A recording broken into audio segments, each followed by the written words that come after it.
Alright, today we just got a quick video on how to test all your PC components that you're going to put into your gaming PC before you obviously put it all into the system, just in case you obviously run across an issue like something's dead or you got to troubleshoot.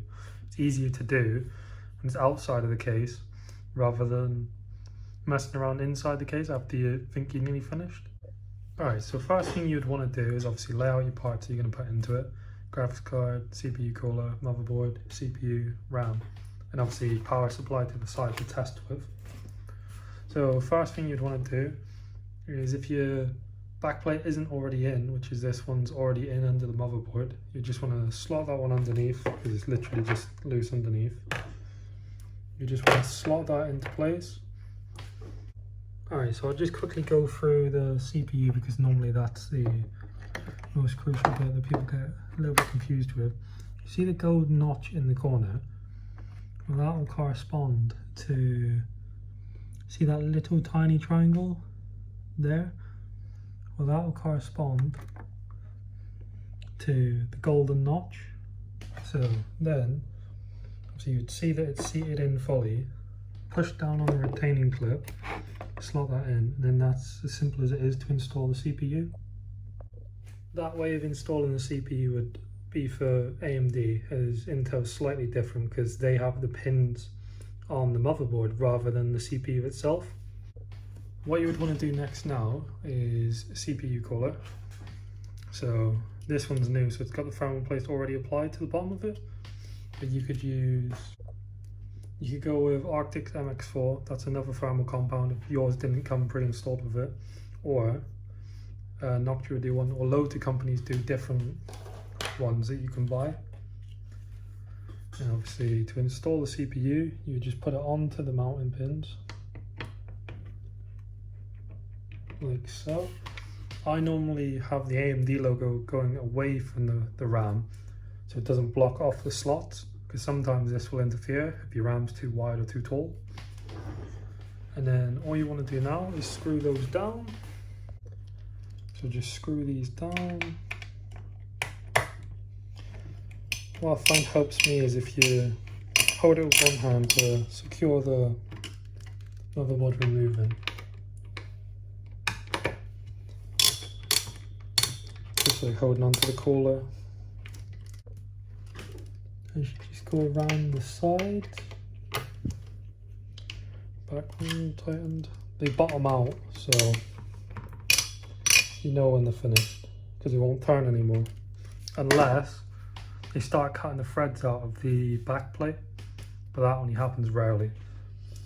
And then what you'd want to do is just get a better angle for you guys, is connect the CPU fan cooler, which is on this one is a 4-pin, would go down to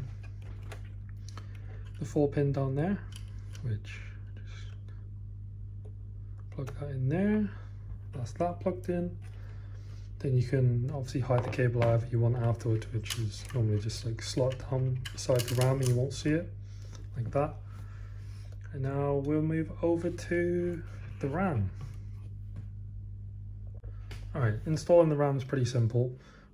This is a 2-stick board, so obviously I think the max you can go up to is 32 or 64 gigabytes. I can't remember if you can have 2 sticks of 32 or obviously 2 sticks of 16, but we've got 2 sticks of 8, and normally it would matter which one you put them in, because on the motherboard you see down there it says A1 and B1, so obviously you'd want to put it in A1 first and then B1, but it doesn't matter if you're taking up both the slots. Sometimes it will tell you on there, like if it's got 4 slots, which ones you should do first. They could have 2 arrows pointing saying first. But then for this, all you want to do, take your RAM, so line it up, make sure the tabs are open, these tabs, slot it in that side, make sure it lines up with the key underneath, push down, and then just push down until you hear the click and the channel closes. And then just rinse and repeat with the other stick. push them down. That's that. And that's all components on your motherboard, other than if you were going for storage and obviously the graphics card. So now we'll move on to the power supply.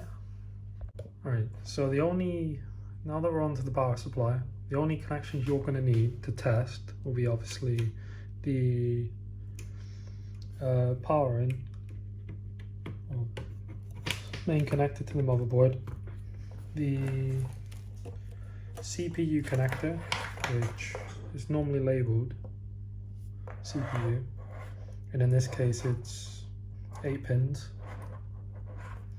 So that would just plug in up here, and they've got keys each side to lock them in, like each side of the connectors.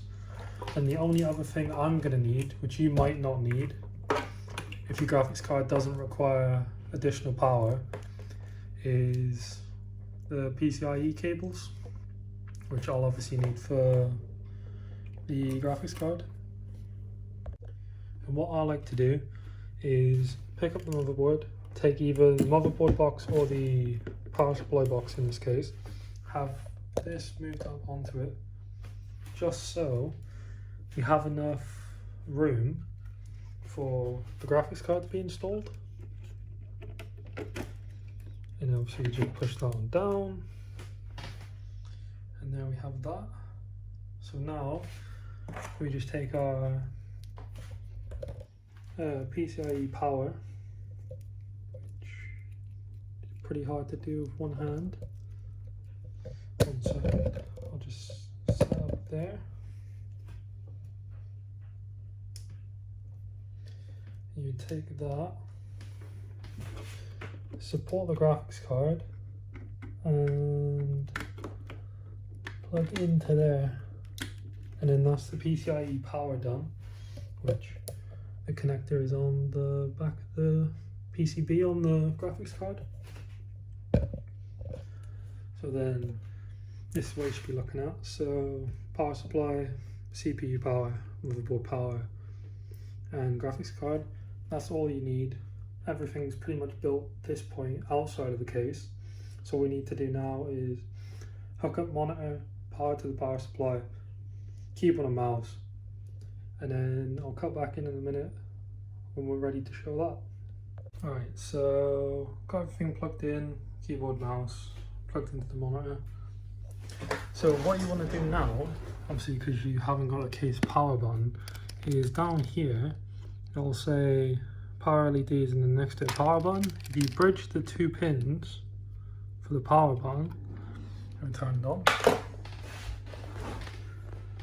then I've just took one stick out just to see, because this one's having a little bit of trouble. But this is the reason why we test things outside of the PC rather than building it all inside the PC, because I think this motherboard is dead. But that's how you build up all the components outside the PC. And obviously if the motherboard wasn't faulty, you would get the BIOS appear on here. It would tell you your RAM, your processor, all the rest of it, and then you would know, you wouldn't have to go any further. You could leave it there, and you know you could just build your PC and there won't be any more problems, or there shouldn't be. So I've stripped all of it down completely. So this motherboard I assumed was dead, so I ended up buying another motherboard.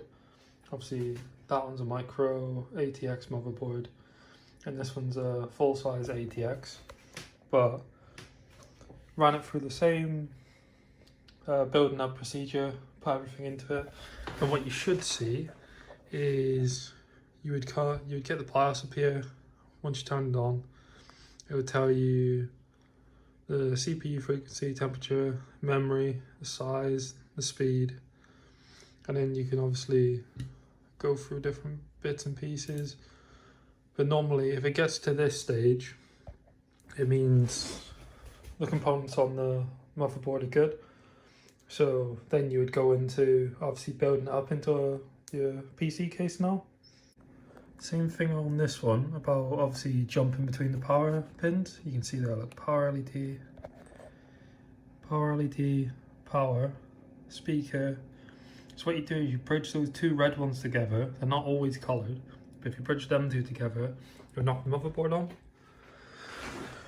And with the RAM on this one, as you can see down there, DDR1, 2, 3 and 4. So what you want to do on this motherboard is stagger them. So obviously put it in 1 and 2.